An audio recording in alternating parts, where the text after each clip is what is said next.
Today we are going to cover a very important topic, which is coping with abuse as an adult and the pitfalls of mental health diagnosis.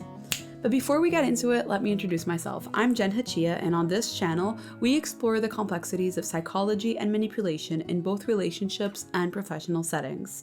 And then we discuss it in the comments below. So if this feels interesting to you, feel free to subscribe. And if you are already a regular watcher, hello there. Now let's get into it. So let's start by addressing one of the most common struggle for adults who have experienced trauma. It's not uncommon to feel lost or inadequate when you haven't had the opportunity to fully develop emotionally, especially if this trauma stems from childhood. And this is especially true if you were forced to grow up too quickly in a toxic or unhealthy environment. And yeah, such experiences can lead to what is known as conditioning, where you come to see unhealthy patterns as normal. Conditioning, according to the Oxford Dictionary, refers to the process of training or accustoming someone to behave a certain way. If you grew up in a toxic environment, you might find yourself attracting problematic and emotionally unavailable people even years after that initial trauma. And this is because your sense of what is normal has been shaped by those early experiences. Studies have shown that childhood trauma often results in traits such as an unstable sense of identity, high neuroticism, and difficulty in forming healthy relationships.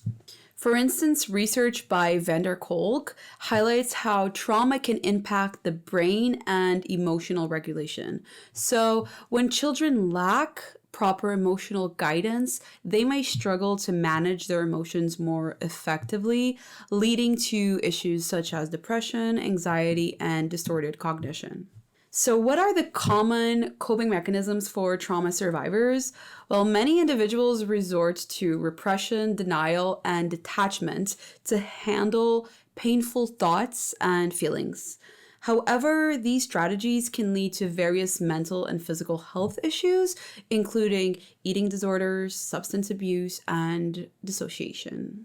The challenge here is to identify whether you are acting out narcissistic traits due to trauma or if these traits are genuinely part of your personality.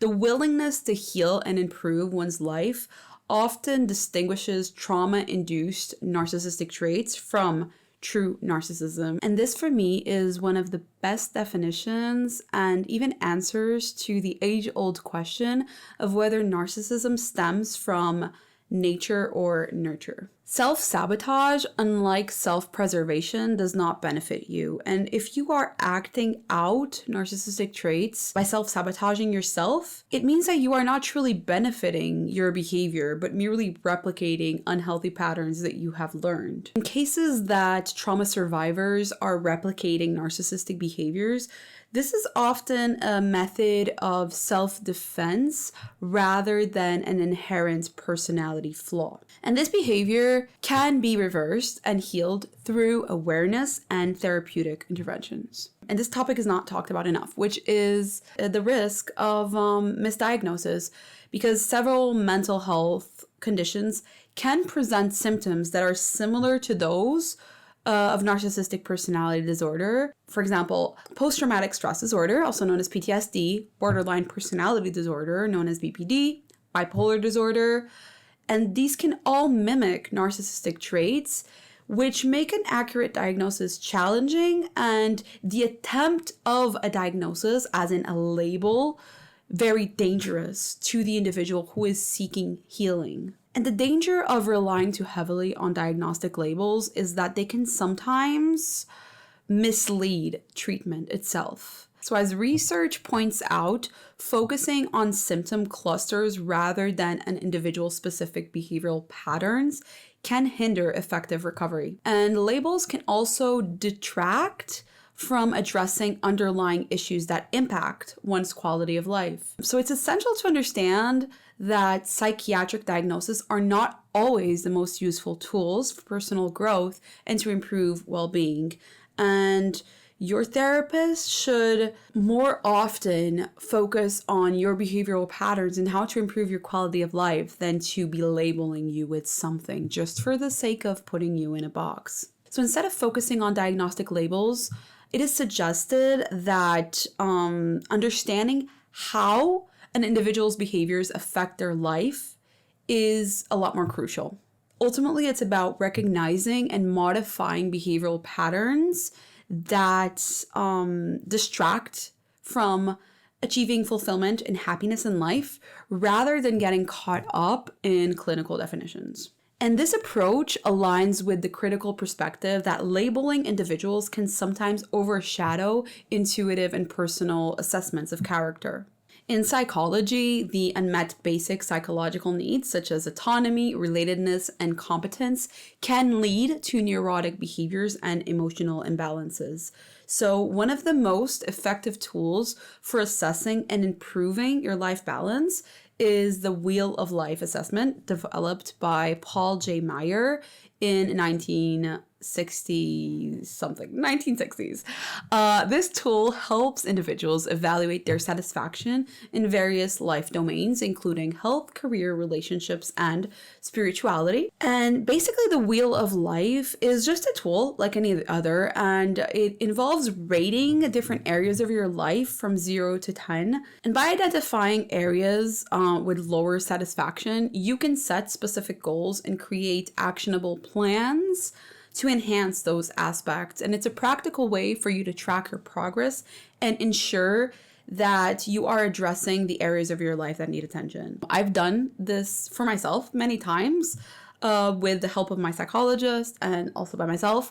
And it was extremely helpful, especially in moments of my life where I was struggling with so many things at the same time. I didn't know what to approach first. And that was such a useful tool that I recommend it basically to everyone that is just kind of going through it, but unable to identify what is it. They just kind of in the struggle train and everything seems to be coming at them all at once.